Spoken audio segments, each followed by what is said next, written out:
I'm going to create a new feature folder inside of the controllers folder, and I will call it users. Let's define the users controller inside as an empty API controller. I'm going to give it a name of users controller, and let's hard code the route just as we did with all of the other controllers. So this is going to be API/users, and let's define the services that we are going to need, which is going to be our iSender from Mediator, so that we can send our commands or queries from this controller.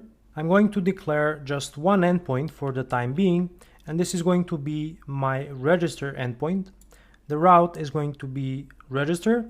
It's going to allow anonymous requests so that anyone can register to the system, and it's going to accept a register user request in the request body. Let me add this type inside of the users folder right next to our controller, and it's going to be a simple type containing the same properties as we have on our command.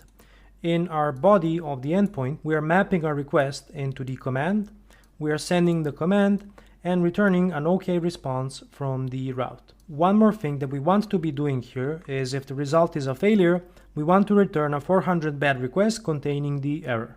Now all that's left to do is to implement the authentication service.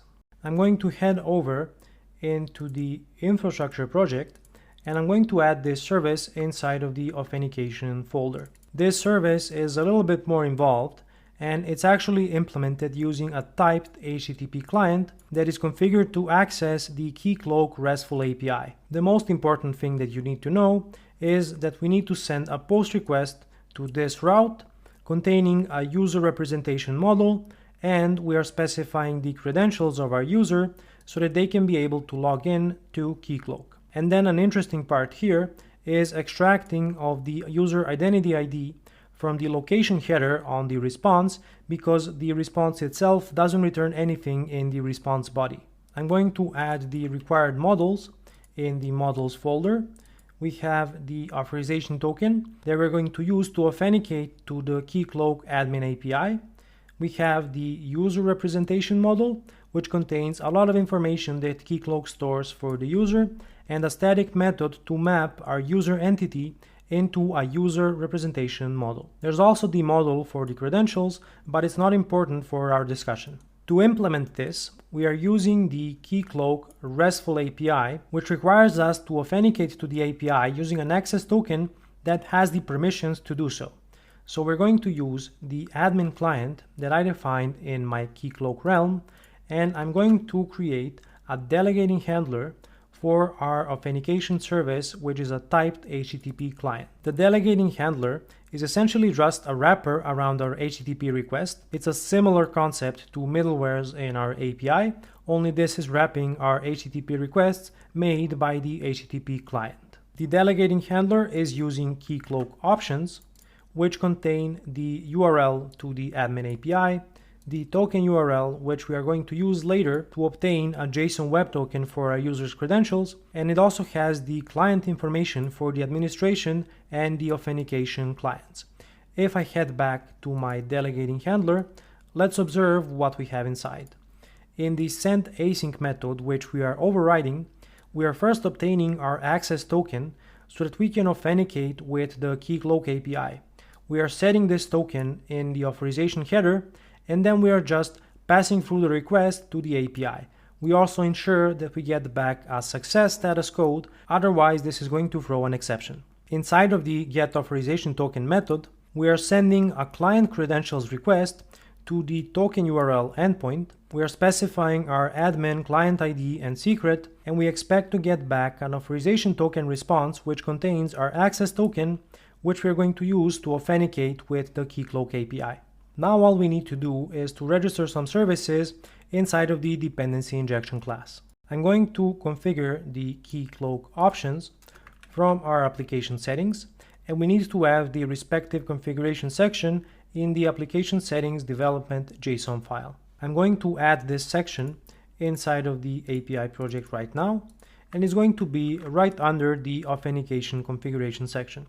You'll notice that the admin URL is very similar to the one that we have here, except it has a route of admin. Then we have our token endpoint on our Keycloak instance and the information required for our admin and authentication clients.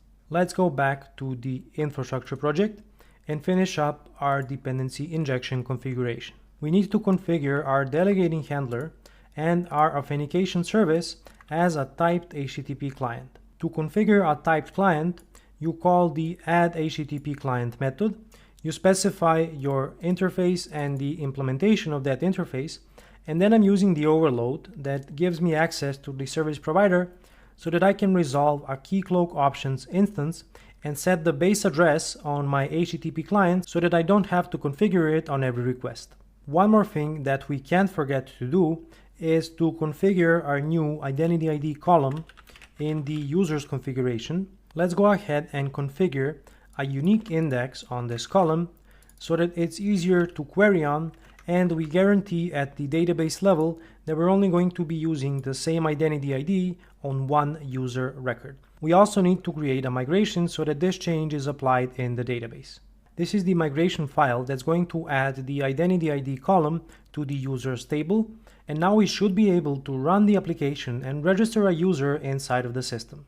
I prepared a post request for the register user endpoint, and I'm specifying the email, first name, last name, and the password. Let's go ahead and send this post request to our API, and we're going to receive back a 200 OK response and the ID of this user in our system. I'm also going to copy this email, and let's try the access token endpoint. I'm going to specify the email and the password that we used, and if I send this request, we should get back an access token. You can see that this is working and we can obtain a valid access token with a registered user. However, I want to implement an endpoint for fetching an access token in our API so that our API acts as a sort of a proxy for Keycloak. Let's implement our login user feature in the application layer. I'm going to add a feature folder, which I'm going to call login user. Then I'm going to add a respective command inside, which is going to be the login user command. It accepts an email and a password, which are the credentials for the user that we are trying to log in. I'm also going to add the access token response, which only contains the access token value inside. Then I'm going to add the login user command handler, which is going to handle this command. It's using an IJWT service, which I don't have defined just yet, and this service is responsible for sending our credentials to the Keycloak API and obtaining an access token that we're going to return from our command handler. Let's define this service inside of the authentication folder, and it's only going to have one method. Let's implement this service inside of the infrastructure layer, and I'm going to add it inside of the authentication folder. This service is also going to be a typed HTTP client, and it needs access to the Keycloak options instance to access some configuration values. In the getAccessToken method, we are sending an encoded form request containing our email and password and the authentication client credentials. Then we are sending a post request to the token endpoint, and we are parsing back an authorization token response. If all of this succeeds, we just return an access token from this method. We also need to configure this service with dependency injection, and let's add that code right under the authentication service.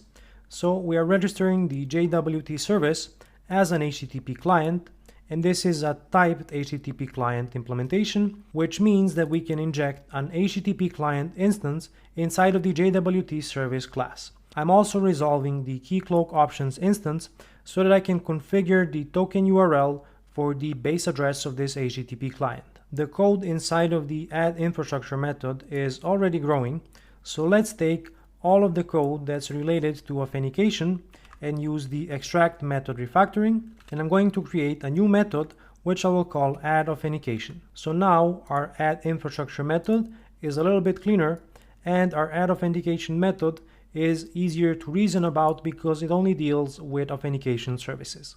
We also need to add a respective endpoint to be able to log in the user, so let's head over to the API project. I'm going to access the user's controller, and inside of it I'm going to add another endpoint which we're going to use to log in the user.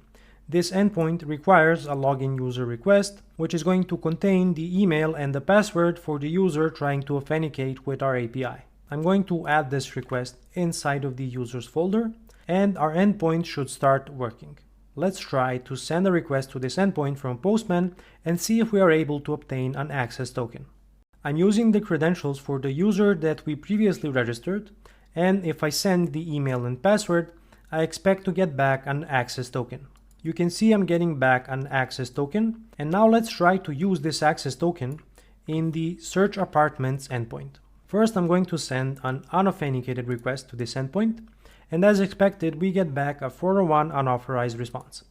Now, I'm going to add the access token that I got from my login user endpoint, and if we hit our endpoint this time, we're going to get back a list of apartments that we can try to reserve a booking for.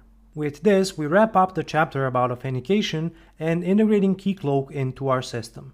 In this chapter, I showed you how to implement authentication using Keycloak as our external identity provider. We implemented the features for logging in and registering our users, and I showed you how to enable authentication on a controller level. By adding authentication, we have made our API more secure and more production ready, and now we can talk about some more advanced topics.